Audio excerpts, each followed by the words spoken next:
Hey guys, how are you all doing? My name is Ruchi and welcome back to Create with Ruchi. In my other video, I shared how to make mango flavored panakota.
You please comment in the comment box.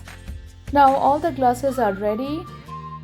We will place all these glasses into the fridge for minimum 4 hours. Make sure that you keep them in the fridge, not in the freezer. After 4 hours, let's prepare the vanilla panna cotta. For that, 1 1/4 cup milk, 1 1/4 cup heavy cream, 3/4 tablespoon unflavored gelatin, 1 teaspoon vanilla extract, pinch of salt, 3 tablespoons sugar, also 2 tablespoons cold water. In the saucepan, we will add 1 1/4 cup milk, 1 1/4 cup heavy cream, 1 tablespoon vanilla